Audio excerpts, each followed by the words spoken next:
Hello YouTubers, welcome to the Baiterhood. In today's video, I'm up to something crazy that I dreamed of last night. Yeah, I know, it's the dreams that always get me in trouble, but what the heck, let's try it anyway and see where it ends up. So, thanks for joining me today. We're gonna try to make a wiggly jiggly swingy wingy thingy majigger on a poison tail jig head. Follow along, it's going to be a fun adventure.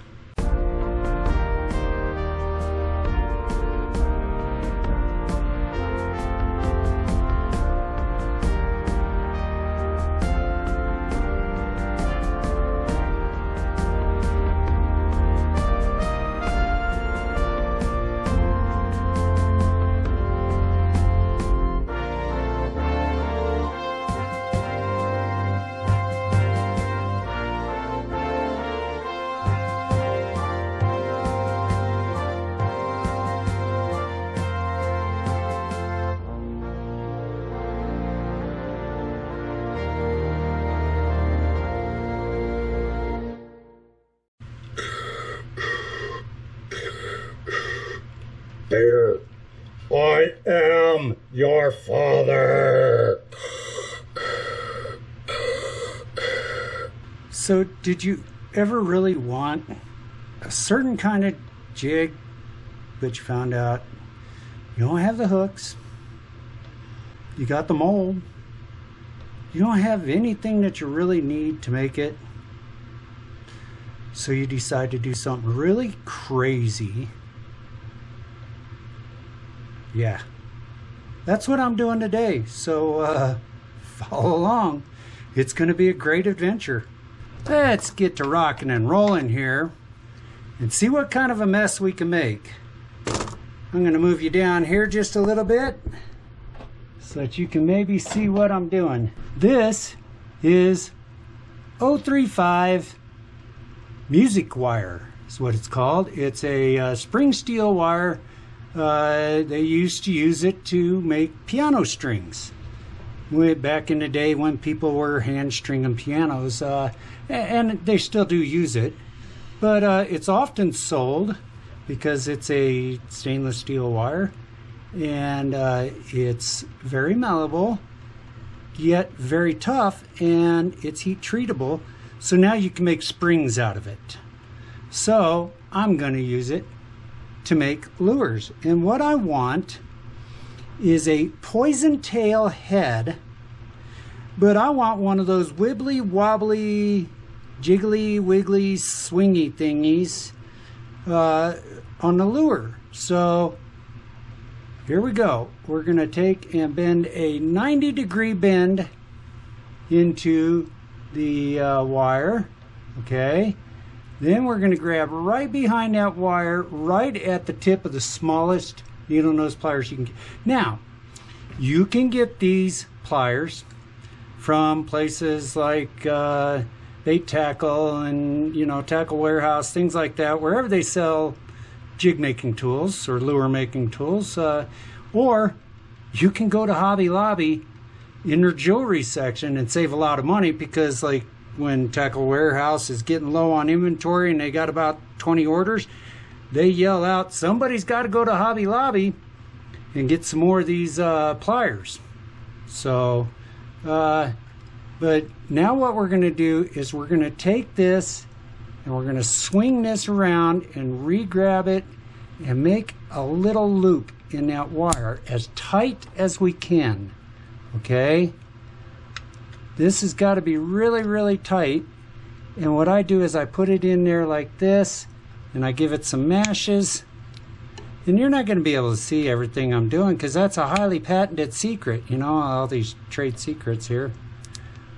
So, that's basically what we've ended up with, is a little loop.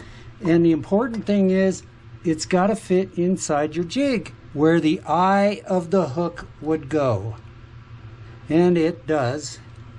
Maybe I can get smart enough to work the camera and the jig mold and the wire and all three of my fingers at the same time. But there you go, right there, right there. There's your shot. That's your lucky shot. Okay, right there. You gotta look, you gotta look. Don't forget how that looks. Did you get a good look? Take another look just to make sure. Now, here's the thing. You're gonna say, that's not strong enough. Okay, if you were making liters out of this or something like that, and you wanted to know the Poisson strain test ratio of this, this is about 1200 to 1, okay, on the Poisson's ratio scale. What's that? Don't worry about it. It's a term you'll never use again, so why fret, okay? What it basically boils down to is this is about a 120-pound test wire. Now, are you going to go out there and catch a 120-pound walleye or bass? If you do, I don't want to even see it because it's probably ate half your arm reeling it in. So, we got this far, okay? Now, this is a little blue bender, and I'm using this today simply because it's commercially available on Barlow's Tackle, okay? And I'm sure other places sell it, but Barlow's is very reasonable on it, and it's very available, and not all of you are going to be like me and make special bending jigs to make these lures, because not all of you have the same machine shop that I have. But you're going to put it in there. Now here's the important thing. You want your loop facing the block, and you want it horizontal to the block. Okay? And that's going to be kind of tricky if you don't have it bolted down to your bench like me, because I'm not very smart. But you can hold the wire and get that started. And you want it about a 1/2 inch past the end of the block. Okay? And you're simply going to make what people lovingly refer to as an bend. That's how you spell that. Okay? And you want it to be a tight bend all the way. Get this pin all the way up against that block. Okay? Still not tight enough though. Okay? I don't know. I just like to disappoint you. But it's still not tight enough. Okay? You want this tighter than my first girlfriend, and her name was Helga Gutenteit. She was a German girl, in case you hadn't figured that out. Helga, nice girl. Okay, so you're going to cut this off, and this wire here, this leg, after your bend, see that's an bend, kind of looks like a don't it? But right after that, you want to cut this off, just let it fall somewhere below this point right there. Okay, that's why we did that 90, so we had that point. Now you're going to ask yourself, why all the extra little legs and tabs and bends and thises and that's and whatnots and the others and the hoodoogies? Well, because if you have a piece of wire just sticking in a piece of lead, it's going to fall out. If, however, you have 2 wires sticking in a piece of lead, it's not going to fall out, okay? So, even though this is straight here, there's no way anything you put on there could ever pull that out, okay? So, we're going to put this in our jig mold, and this is the poison tail. And naturally, you know, they send you 3 pins with the poison tail. Only 2 of the pins fit. I had to make the 3rd pin to be the right size to go in that small little 1/8 ounce, because that's what I want. Here is a 1/8 ounce jig head. And I know you can't see this. Well, maybe you can if I'm nice. I'll do it this way. How's that? Now can you see it? Now can you see it? Yeah, I know, I shook it.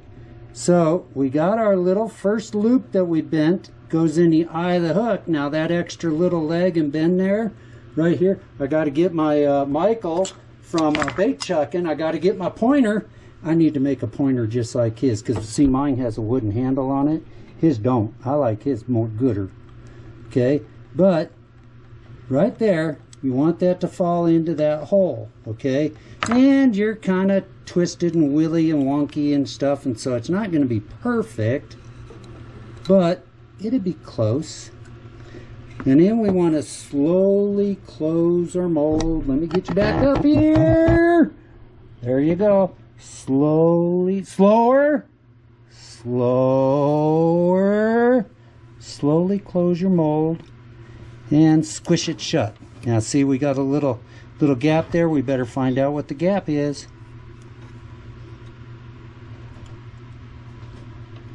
I think I need to wiggle that one wiggle.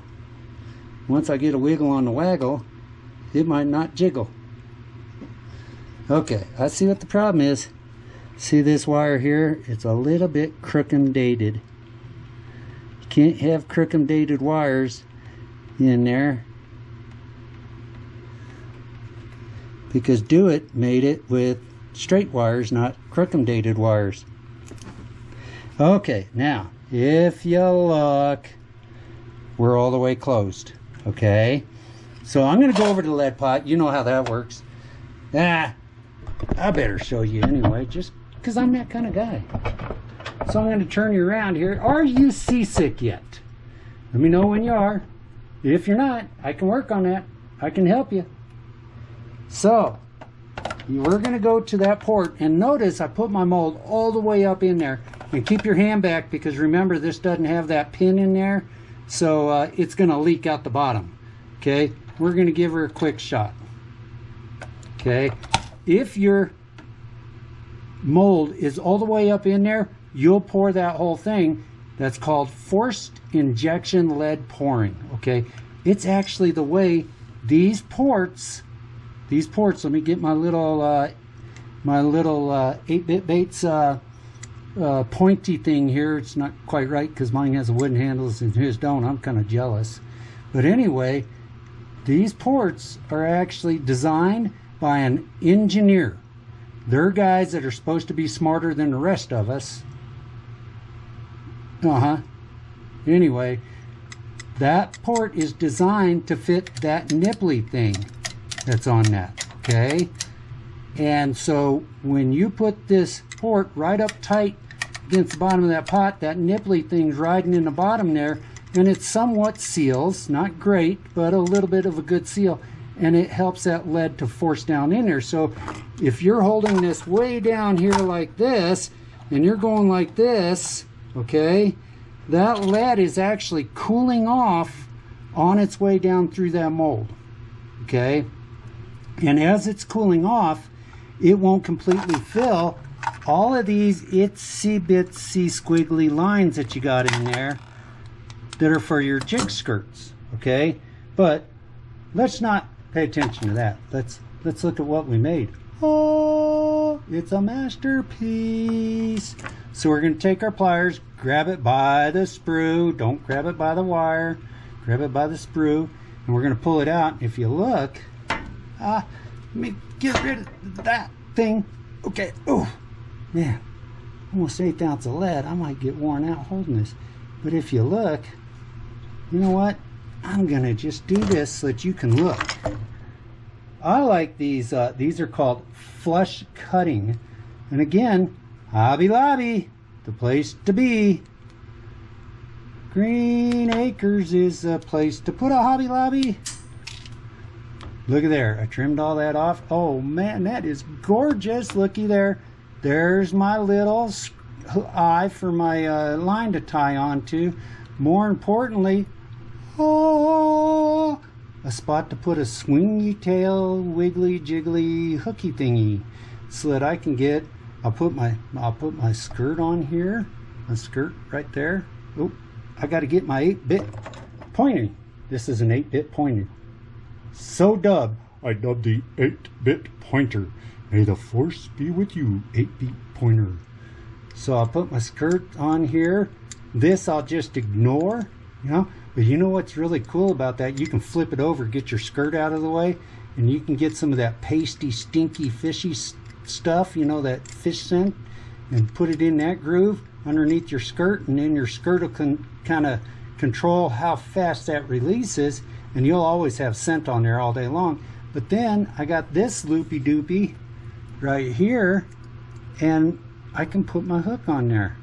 So, and there's a couple ways you can put your hook on. You can do it with a little jump ring, you know, one of those little, kind of like a key ring but tinier. Or you can just slightly open up the eye of the hook, throw it on there, crimp it back down slowly and carefully. You don't want to do it too much because those hooks are heat treated and they're brittle. So you got to go slow, you got to be careful. But you could do that if you have a flat eye hook, or if your hook is turned 90, just put you one of those little key rings on there, you know, and the little tiny ones, it's itsy bitsy, you know, they're, oh man, they're so small you'll need glasses to see them, or the Hubble telescope or something. But put one of them on there, and then you can put your hook on there and have a wiggly, jiggly, jumpy, wumpy, traily thingy. You know, it'll look kind of like one of these things.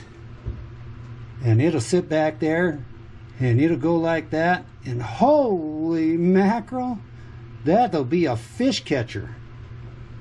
I kind of like that action. I keep doing that for a while. That's pretty cool. Let's do that one more time. Look at that thing wiggling around.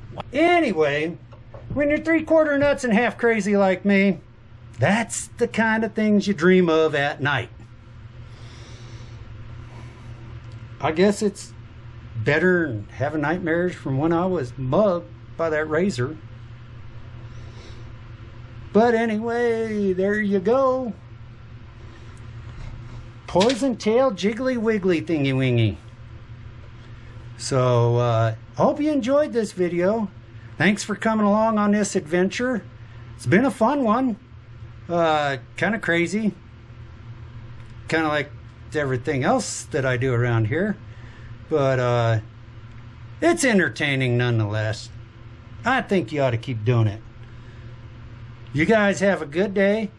And remember, may the force be with you, my young Beta One.